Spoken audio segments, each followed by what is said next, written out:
I'm just going to give you guys a crash course in what his philosophy was, so we're all on the same page. Okay?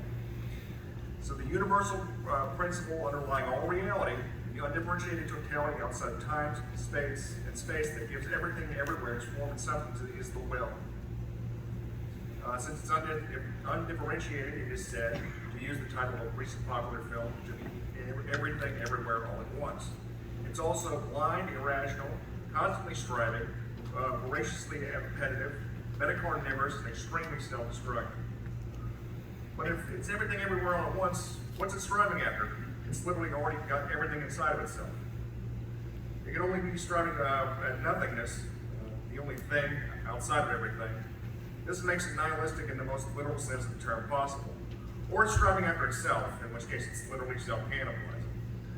In the first case, we run into a really confusing paradox because even though nothing is outside of everything, the idea of nothing is still something, which makes it included in the concept of everything. That clears my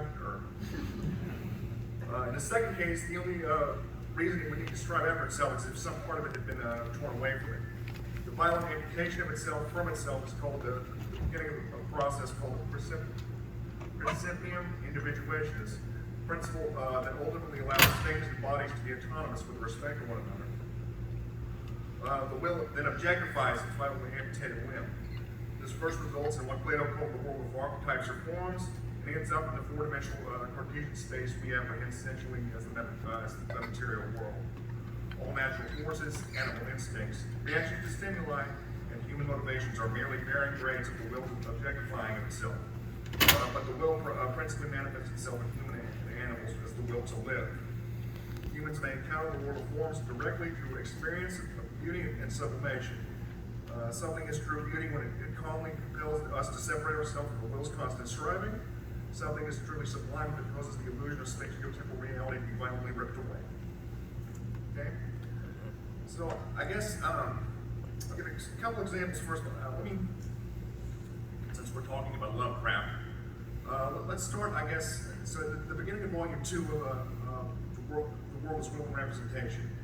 Schopenhauer reiterates that the world of representations must be recognized, from one aspect at least, as akin to a dream. Indeed, is capable of being put in the same class with dreams. But whose dream? Well, it's the will's dream, of course. And the will, as we said, is blind, stupid, nihilistic thing that's at the allegorical center of everything, dreaming what you perceive as reality. So if we're familiar with Lovecraft, and that sounds familiar, that's Pitiable, isn't it? But you can see, and because Schopenhauer was an atheist, he did not like to use anthropomorphic or onomism or metaphors like that to discuss metaphysical principles, because you create gods when you do that. And we'll talk about that a little later on. But the other two,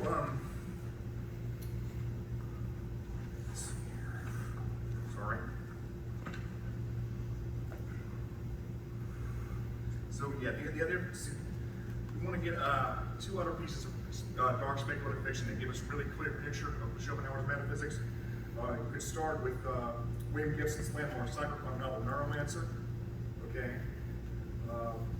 In the book, the protagonist's case exists in a tangible world composed of hyper-ephemeral images, quite literally representations. Wintermute, the half of the world AI that can interface with that image-riddled material world, is in some ways a logical conclusion of the world. Cold, rational, but seemingly what Passion says case is. The other half of the AI, Neuromancer, is much more dangerous, unpredictable, and willful.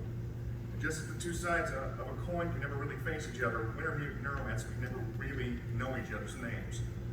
In fact, the only true access to the AI is through the construction called cyberspace, which Gibson literally pictures a world of digitally generated abstract forms. Okay, so his whole system really has a great metaphor in the world building in that book. The other piece of dark genre fiction that really does a good job just generally talking about the difference between the world of will and representation would be Picnic at Kingdom Rock. Okay, Joanne Lindsay's novel, or Peter Weir's 1973 film with the same name.